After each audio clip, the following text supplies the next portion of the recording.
there is a number that Miami's tourism industry does not want you to know. For every $100 a European tourist spends on a Caribbean vacation, money they saved for months, flights they booked a year in advance, a trip they told their whole family about at Christmas dinner, 37 of those dollars never leave American soil. Not 1 cent of it reaches the Caribbean island those travelers crossed an ocean to visit. It disappears into Miami hotels, Miami restaurants, Miami airport duty-free shops, Miami car rental companies, Miami concession stands selling $6 bottles of water to people who just want to get to paradise. And for 60 years, every Caribbean government has watched this happen, complained about it in conference rooms, written strongly worded development reports about it, and then quietly boarded their return flight home through Miami International Airport, just like everyone else.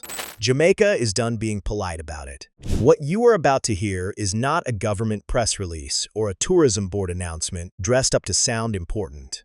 It is the inside story of a $460 million strategic move so carefully engineered, so diplomatically fortified, and so precisely timed to the aviation industry's next major inflection point that by the time Miami's tourism establishment fully grasped what was being built, the foundation was already poured and the steel was already rising. This is the story of how a Caribbean island smaller than the state of Connecticut decided to dismantle a 60-year economic chokehold, and why the year 2027 could mark the last time Miami ever controls the Caribbean's front door. To truly understand why Jamaica's plan is as dangerous to the established order as it is, you have to understand how completely and how deliberately Miami has dominated Caribbean tourism since the jet age began.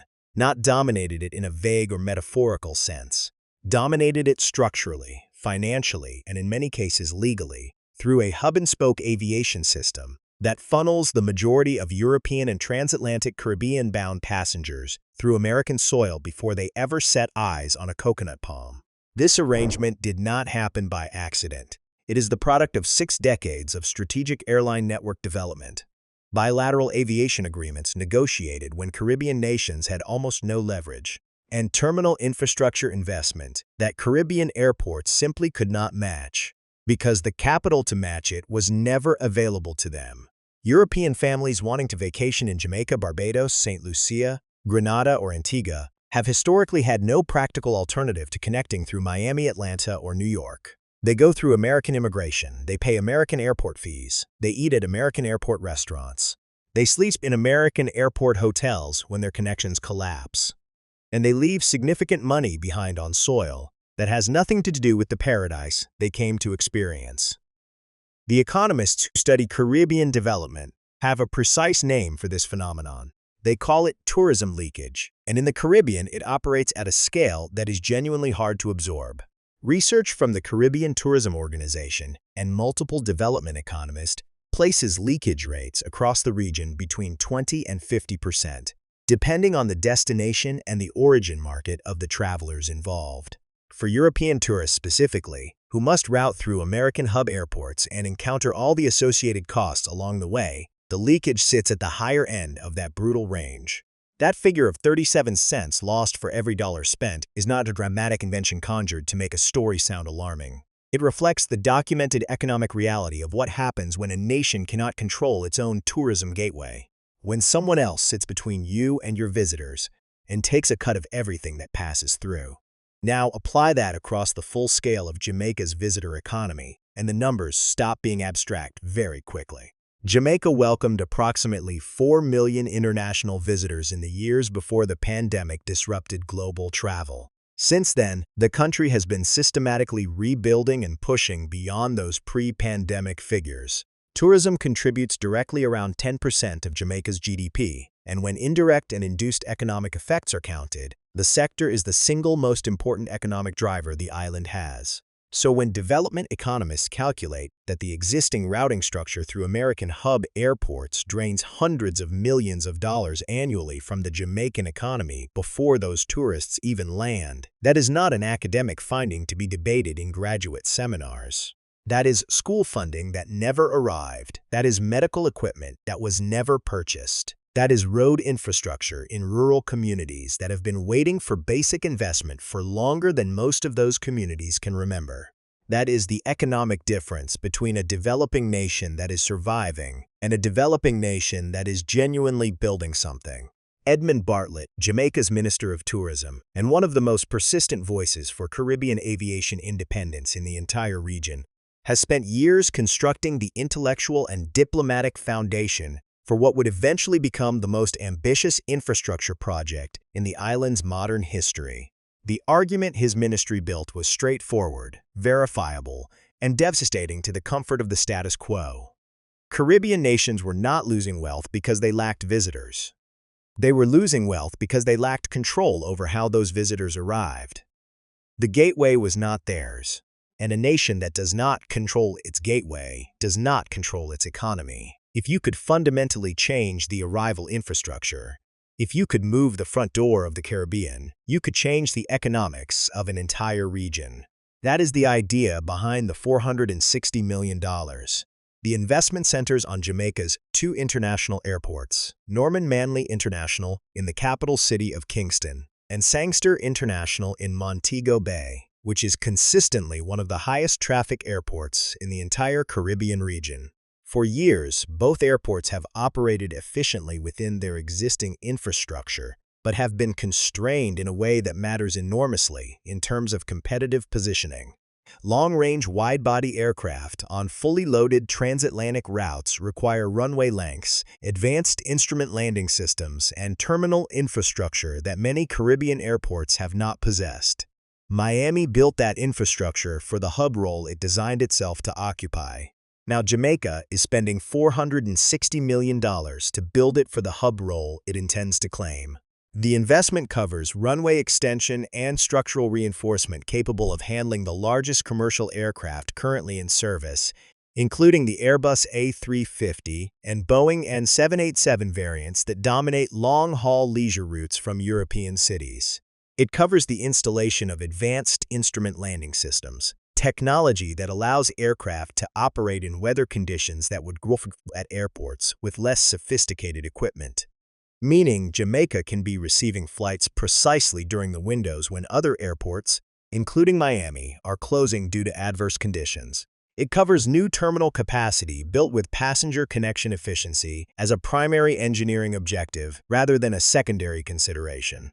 And it covers the ground handling facilities, aviation fuel storage and supply infrastructure, and logistics systems that airline network planners scrutinize when they are evaluating whether launching a new route to a destination is commercially viable. This last element is crucial, and it is consistently underemphasized in mainstream coverage of Caribbean aviation development. Airlines do not launch transatlantic routes simply because an airport has lengthened its runway. They launch routes because the total operating economics of flying that route work commercially, because they can turn their aircraft around quickly, because their operational costs at the destination airport are manageable, and because there is a credible market for the service. Jamaica's investment is specifically engineered to address every one of those criteria simultaneously. The goal is not to build a larger airport in a general sense.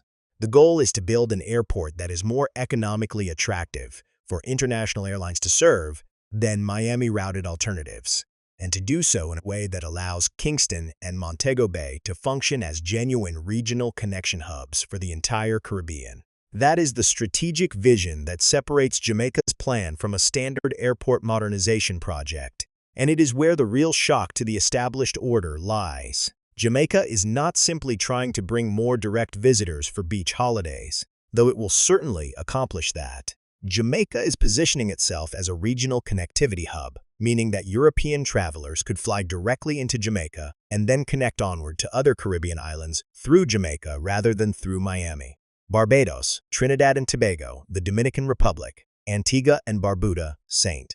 Kitts and Nevis, St. Lucia, Grenada. All of these destinations become reachable from Europe without a single American checkpoint, without American immigration, and without leaving a single dollar in Miami's economy along the way.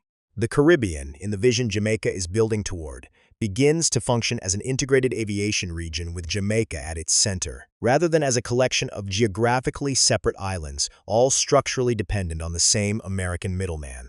This is not wishful thinking dressed up as strategy. The technical requirements are being addressed, piece by piece. with the infrastructure investment that is already underway. The commercial logic has been presented to European airline network planners through negotiations that reflect years of preparation. And the aviation market data supporting the concept is real. European leisure travelers consistently and measurably report that the requirement to connect through American airports adds cost, travel time, and significant stress to Caribbean vacations. A model that eliminates that friction while delivering the same or better destination experience has genuine commercial appeal, and Jamaica is committing $460 million to make that model operational. Now here is where the story becomes significantly more interesting, and where Jamaica's plan crosses from ambitious infrastructure project into something that has people paying very serious attention in places that are not accustomed to paying attention to Caribbean development news. The European aviation market is undergoing a structural realignment that plays directly and perhaps unexpectedly into Jamaica's timing. The development and entry into service of ultra-long-range narrow-body aircraft, particularly the Airbus A321XLR, which entered commercial service in 2024, is fundamentally changing the economics of transatlantic aviation for airlines that previously could not profitably operate European Caribbean routes. This aircraft can fly from cities across Europe on direct routes to Caribbean destinations that were previously too far for economical narrow-body service. It can operate from secondary European cities, Manchester, Birmingham, Dublin, Lyon, Porto, Seville, cities that generate real Caribbean vacation demand, but that have never had direct Caribbean service because the economics did not work with previous aircraft types. The arrival of this new generation of long-range aircraft means that more European carriers than at any previous moment in aviation history are actively evaluating new transatlantic route opportunities. And Jamaica's investment, combined with the commercial incentive framework its government has been building, positions the island as an operationally ready, commercially attractive option for carriers making exactly those evaluations. Jamaica wants to be the obvious answer when European airline network planners ask where to send their newest planes. If you are finding this analysis genuinely valuable, if you are starting to see the Caribbean through the kind of economic and strategic lens that most international coverage never applies, please take one moment right now and subscribe to this channel. We are working toward 1,000 subscribers, and every single subscription matters for the future of this work. It costs you absolutely nothing. It takes under 10 seconds. And it is what allows us to keep producing this kind of in-depth Caribbean analysis. Subscribe now, and let us continue this story. British Airways already operates direct service between London and Kingston, which demonstrates that the market for direct European Jamaica service is not theoretical. It is documented, established, and commercially viable. The question Jamaica's infrastructure investment is designed to answer is not whether European travelers will use direct Jamaica routes. They already do. The question is whether Jamaica can dramatically expand the volume and variety of that direct service, and whether it can position Jamaica-routed connections as a genuine alternative to Miami-routed connections for travelers reaching other Caribbean islands as well. On that second question, the hub connectivity model, the critical partner is Caribbean Airlines. The Trinidad and Tobago headquartered carrier operates the most extensive inter-Caribbean route network in the region. If Caribbean Airlines can effectively function as the regional distribution network for passengers arriving direct from Europe into Jamaica, the full hub model becomes operationally real. A European traveler lands in Kingston on a direct flight from Frankfurt or Paris, clears immigration once, and boards a regional Caribbean Airlines flight to their ultimate destination, St. Vincent, Grenada, Guyana, wherever, all without stepping onto American soil at any point in the journey. That is the experience Jamaica's $460 million investment is designed to make possible. And the commercial relationship between Jamaica's hub ambitions and Caribbean Airlines' regional network is one of the pivotal variables in determining how far the strategy can ultimately reach. Now, every serious analyst who examines a plan of this ambition asks the same essential question: what stops Miami from responding? What prevents American aviation and tourism interests, backed by one of the most powerful commercial lobbying ecosystems on Earth, operating within the world's most influential economy, from simply protecting their Caribbean revenue streams through regulatory, commercial, or diplomatic pressure before Jamaica's infrastructure can reach full operational maturity? The answer to that question is the part of Jamaica's strategy that receives the least public attention and that may ultimately prove to be its most important structural element. International aviation operates under a legal framework built around open skies agreements and multilateral treaties that govern air service rights between nations and regions. These agreements create a structure where governments cannot unilaterally instruct airlines to avoid certain routes, cannot easily prohibit competitors from entering aviation markets, and cannot freely use regulatory mechanisms for commercial protectionist purposes without creating significant legal exposure. Jamaica's aviation development strategy has been constructed within this framework intentionally, building its bilateral air service relationships and engaging with the International Civil Aviation Organization in ways that make aggressive unilateral American interference legally complicated and diplomatically costly. More importantly, Jamaica's European airline partnerships create a specific diplomatic dynamic that constrains American response options significantly. Any attempt to pressure European carriers, British Airways, Lufthansa, Air France, KLM, or others, away from Jamaica routes would simultaneously be perceived as interference with European commercial interests and European aviation rights. The European Union has both the legal instruments and the demonstrated political will to respond to that kind of interference through trade mechanisms. The United States cannot meaningfully pressure European airlines without risking exactly the kind of transatlantic trade friction that American economic policymakers work extraordinarily hard to avoid. Jamaica, whether through deliberate diplomatic design or through the fortunate convergence of its interests with European aviation interests, has positioned itself in a place where its most powerful potential adversary faces real constraints on its most damaging possible responses. This does not mean the competitive response will be peaceful or passive. The history of international aviation competition includes documented episodes where regulatory instruments were deployed for commercial rather than safety reasons, where security requirements were applied selectively, where bureaucratic processes were slowed for airlines operating routes that established carriers found inconvenient. Jamaica's planners are operating in the real world and are not naive about how commercial competition at this level actually works. But the legal and diplomatic architecture surrounding the strategy meaningfully raises the cost of the most aggressive interference options, high enough to constrain, if not eliminate, the most damaging forms of pushback.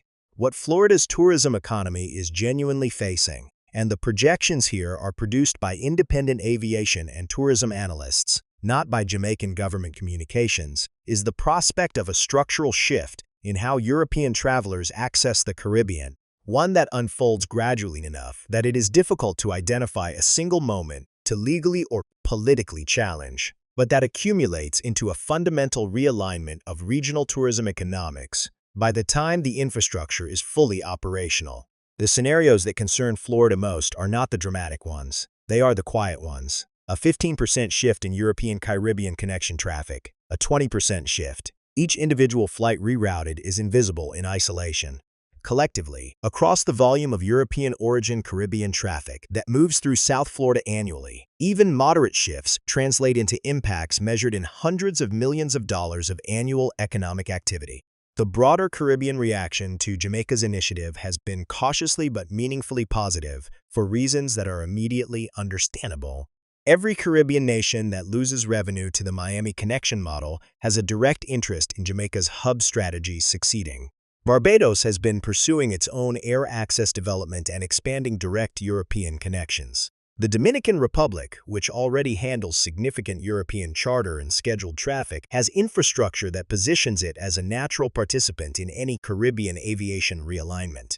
The smaller Eastern Caribbean islands, which depend on inter-island connections, regardless of where long-haul passengers originate, gain from any increase in total regional inbound traffic that Jamaica's hub model could generate. There is something quietly historic happening across the Caribbean right now that international business media has not adequately captured. It is a slow, structural, institution-building shift toward regional economic sovereignty, proceeding not through dramatic political declarations or adversarial posturing, but through the unglamorous, incremental, and enormously difficult work of infrastructure investment, regulatory framework development, and sustained commercial negotiation. Jamaica's $460 million airport investment is the most visible single component of this shift. But it sits within a larger pattern of Caribbean nations making deliberate choices about who controls their economic infrastructure, who captures the value their natural and cultural assets generate, and on whose terms the region participates in the global economy. These are not small decisions. They are generational ones, with consequences that will shape Caribbean economic life for decades.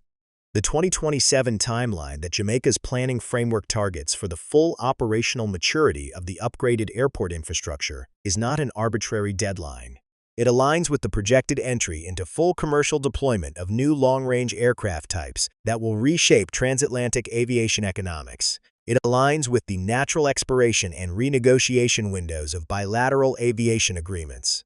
And it aligns with the cycle in which European airline network planners will be making their next major round of route investment decisions, deciding where to deploy their newest, most capable aircraft on new transatlantic routes.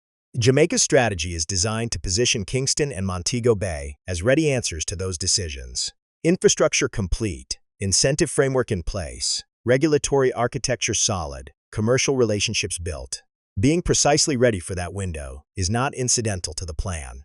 It is the plan. What does the Caribbean actually look like in a version of 2028 where this works? Where European tourists are flying directly into Kingston and connecting regionally through a Jamaica hub, where the 37 cents on every dollar is no longer bleeding silently out of Caribbean communities into American airport concession economies. The economic modeling presents impacts that extend well beyond tourism revenue lines. When Caribbean nations capture a larger share of their own tourism dollars, the multiplier effects through local economies are substantial and well documented. Money spent at Jamaican hotels recirculates through Jamaican supply chains. Money flowing to Jamaican restaurants, tour operators, transportation services, craft markets, and cultural experiences moves through Jamaican communities, rather than disappearing into a transit economy that neither knows nor cares about Caribbean people's well-being. The construction and operational phases of the infrastructure itself generate economic activity. Skilled employment, training, and capacity building, procurement from regional suppliers, and the long-term signal that Jamaica sends to international investors by successfully executing a project of this ambition and complexity is exactly the kind of credibility that attracts further capital in sectors beyond tourism. There is also a dimension to this that pure economic numbers cannot fully contain. The Caribbean's historical relationship with external economic powers, whether former colonial administrations, American commercial interests, or the emerging infrastructure diplomacy of countries like China, has been characterized by dependency structures that systematically constrained local agency over development trajectories. A Jamaica that controls its own aviation hub, that negotiates directly with European carriers from a position of infrastructure readiness and market credibility rather than dependency and desperation, that retains its own tourism revenue rather than watching it extracted on the way through Miami. That Jamaica is a qualitatively different kind of actor in the regional and global economy than what has existed before. And that difference has implications not just for Jamaica, but for how the entire Caribbean relationship with the global economic system is calibrated going forward. Edmund Bartlett has spoken about this dimension of the airport strategy in terms that go considerably beyond tourism statistics and visitor arrival numbers. His framing is explicitly about economic sovereignty and about the right of Caribbean people to benefit fully from the extraordinary natural and cultural assets that make their islands among the most sought-after destinations on Earth. That framing resonates across the Caribbean region in ways that make Jamaica's initiative larger than any single country's infrastructure project. It is a proof of concept for a different model of Caribbean economic participation. One where the region captures the full value of what it offers, rather than surrendering a structurally mandated portion of that value to someone else's gateway economy. Before we arrive at the hardest question in this entire story, and it is a question that the $460 million investment alone cannot answer, we want to hear directly from you in the comments section right now. If you are from Jamaica, from the Caribbean, or from the diaspora watching these developments unfold from abroad, tell us what you think. Do you believe the hub strategy is genuinely achievable? Or are there obstacles that this analysis has not given enough weight? And here is the question we think deserves the most serious debate. Should other Caribbean nations be building independent aviation strategies of their own, or should the region be coalescing around Jamaica's hub model as a unified Caribbean solution? This is exactly the kind of conversation that Caribbean communities around the world need to be having. And we want this to be the space where it happens with the depth it deserves.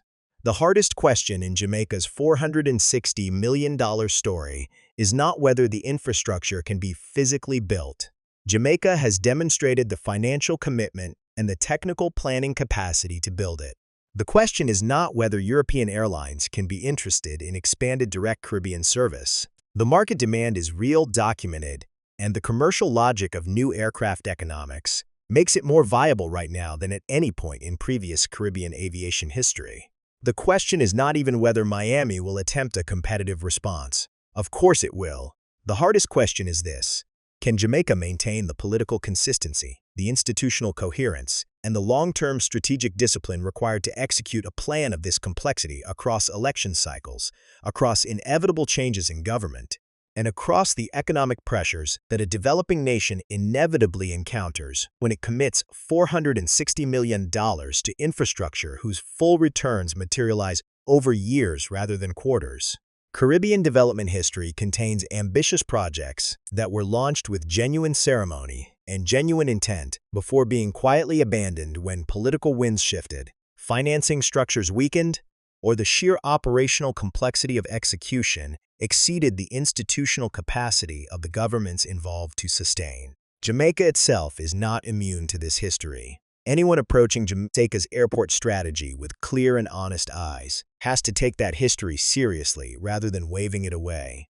What makes careful observers cautiously more optimistic about this initiative than about previous Caribbean development promises of comparable ambition is the specific combination of factors surrounding it. The investment is tied to concrete, internationally visible infrastructure with financing structures and commercial partnerships that create real accountability mechanisms. It is not an announcement without backing. The commercial logic is validated by actual airline interest in Caribbean route expansion rather than by projections built on assumptions.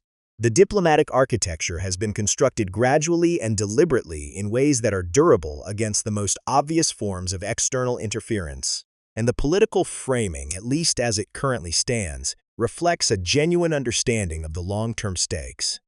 Not just in terms of tourism numbers on a government dashboard, but in terms of what kind of economic agency Jamaica and the broader Caribbean are trying to build for the next generation. The shockwave from $460 million of Jamaican airport investment has not yet reached its full force. The runways are being extended. The terminal capacity is being designed. The airline relationships are being built. The regulatory architecture is being fortified. Miami's tourism industry is watching, calculating, and beginning to respond to a challenge it did not take seriously quickly enough. The Caribbean region is watching to see whether one island can deliver on the most consequential economic repositioning it has attempted since independence. By 2027, the answer will be clear.